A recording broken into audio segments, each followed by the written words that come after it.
No running water, no electricity, no indoor plumbing.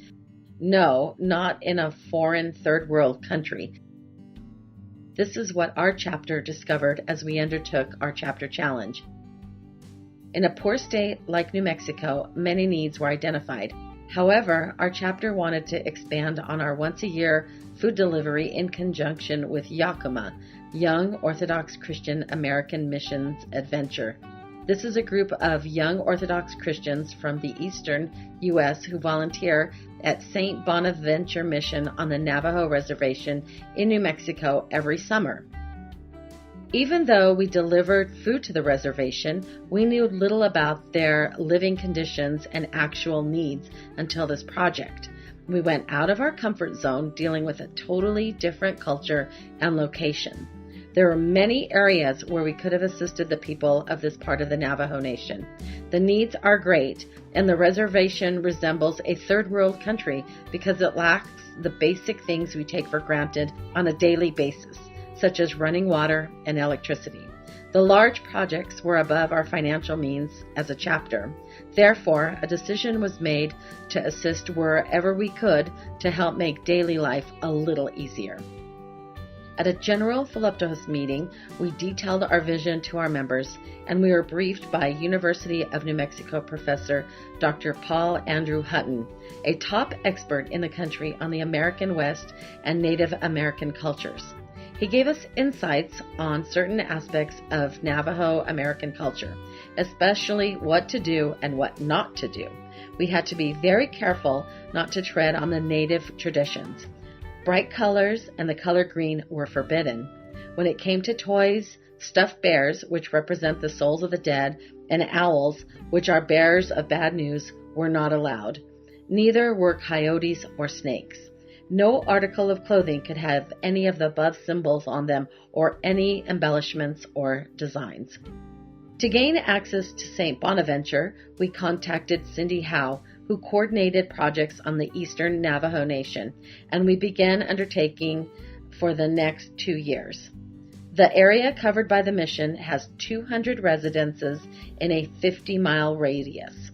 The goal of the St. Bonaventure mission is to help the Navajo help themselves, and it is a daunting task. As winter and colder weather set in, our first goal was to collect winter coats, blankets, and warm clothes.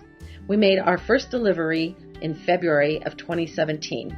Each time we made deliveries, we would meet at the church, leave at about 7:30 a.m., and return at about 4 p.m., a 140-mile round trip.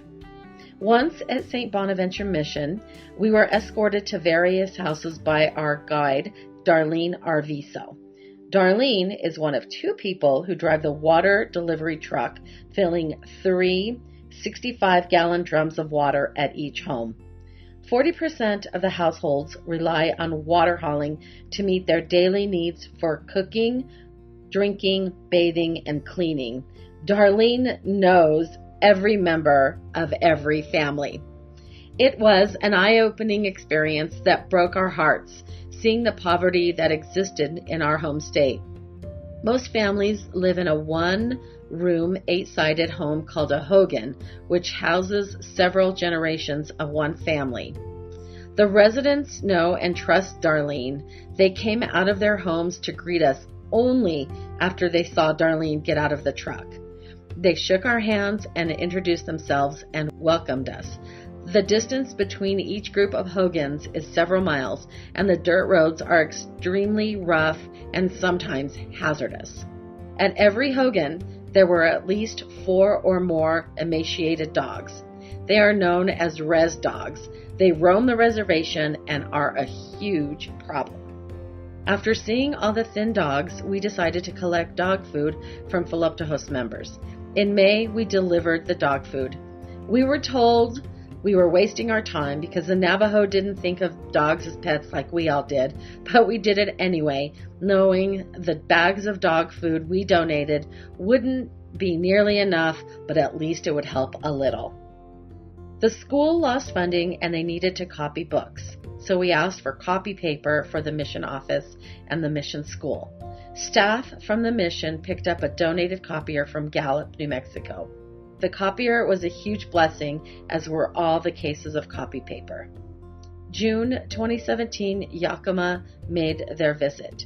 Thanks to our AHEPA chapter and their donation, along with parishioner donations and a donation from the Denver Metropolis Philoptochos, we were able to provide food staples for 50 families.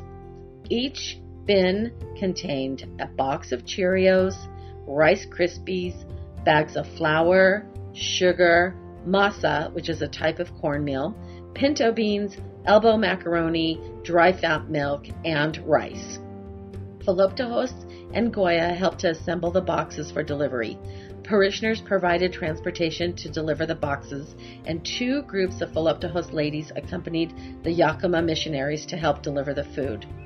Due to a conflict with our major fundraiser in December, we were not able to attend the Christmas party. We decided to have a fun event in July, a cross-cultural Christmas with their senior citizens and children. The Daughters of Penelope and Goya held toy drives, and dozens of toys were donated. The event was held at the Mission Senior Center. They made Navajo tacos, and we brought the pastizo. One thing we noticed is the children did not get in the buffet line until all the elderly had received their lunch, which is something our parish isn't used to.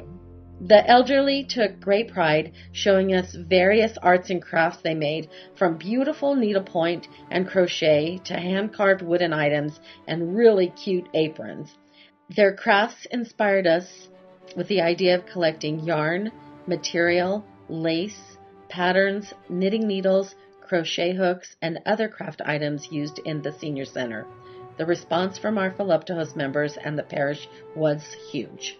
We held a school supply drive to collect school items needed by the St. Bonaventure School. Our parish council purchased 30 Bibles as requested by the school. We delivered the school supplies and Bibles to the students. They surprised us by coming in singing "This is the Day," both in English and Navajo. We were so overwhelmed. We delivered the school supplies and the arts and crafts items to the senior center in early September. Late September, our Hope and Joy group spent an evening assembling solar lamps. We were able to purchase solar lantern kits thanks to a generous donation by the Denver Philoptochos of Assumption Cathedral.